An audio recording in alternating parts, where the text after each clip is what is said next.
Okay, in number 58, there were a lot of questions about how to graph it or what to look for. So let's take a second to read through the problem. In this problem, we have a function, the h function, in terms of s. Here's our quadratic function. This is actually a restriction on the domain. The key to doing this problem and understanding it is to make a little sketch. Our input variable is going to be s. The output is going to be h of s, where h is going to be horsepower,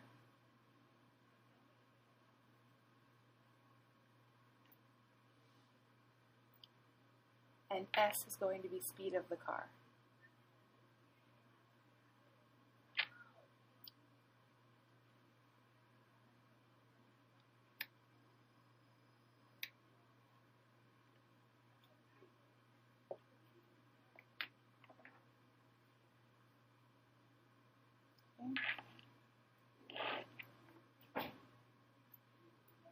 Okay, so again, s is speed of the car. H of s, which represents y, is going to be the horsepower.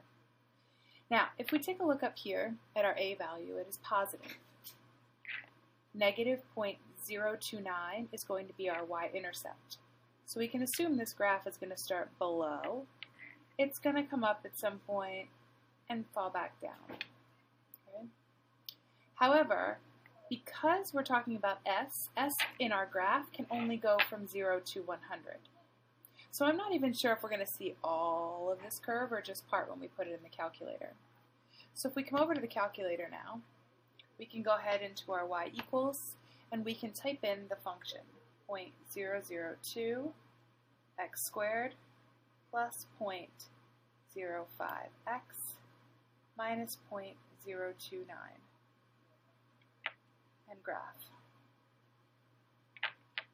Now most of you, when you start this graph out, would be in Zoom 6, which is your standard window setting. From here, I'm going to go into my window setting, and I'm going to change x to run between 0 and 100. And take a look at what I have. Notice I have the upside of my parabola, but not the end of it.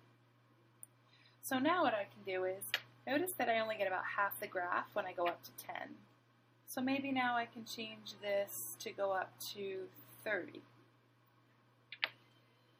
and see what happens. Still runs from 0 to 100, and now I see more of the curve. So the sketch that I drew is not actually accurate.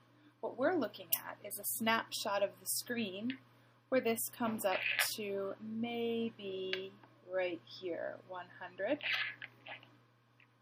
And this comes up to approximately, if I go back to my window, 30. And then down here I'm at negative 10. So I'm actually running a little window that looks something like this. Box right here is shown on my graph here. So the first thing was use a graphing utility to graph the function. This is where we had to use common sense when we were choosing our window values based on the given information. The second says, graphically estimate the maximum speed of the car if the power required to overcome wind drag is not to exceed 10 horsepower. So when you read this, the information that was given to you, specifically here, not to exceed 10 horsepower, is the fact that horsepower cannot be greater than 10. So they want to know, what is this x value? Well, we've used the calculator to find this before. We would go into the y value, we would plug in a 10, we would look at the graph coming across, and we would want to find the intersection.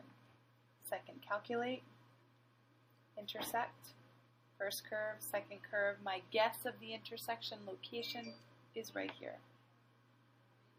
So notice now, when I'm writing this, I'm going to say that I have an intersection of 59.41,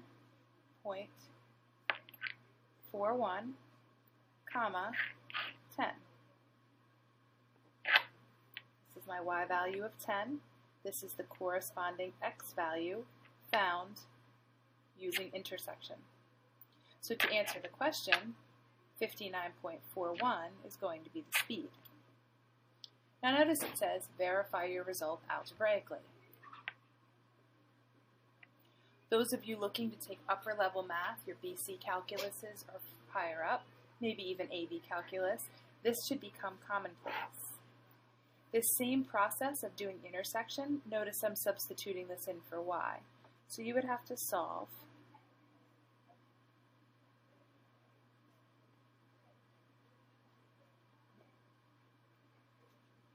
this equation. You're going to say, well, how would I solve this? Simple. Move the 10 to the other side, combine like terms.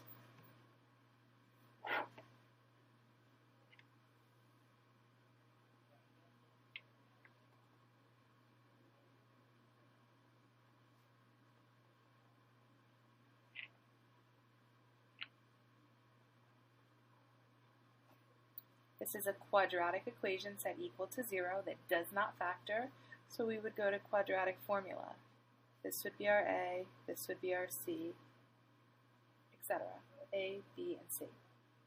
We then would plug it into the quadratic formula and simplify our answer in the calculator. At this point, the graphical part would be done. Negative B plus or minus the square root of 0.05 squared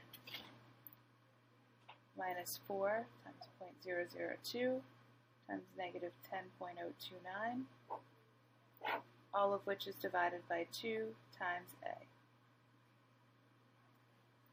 You say, well, that looks like a whole lot of craziness.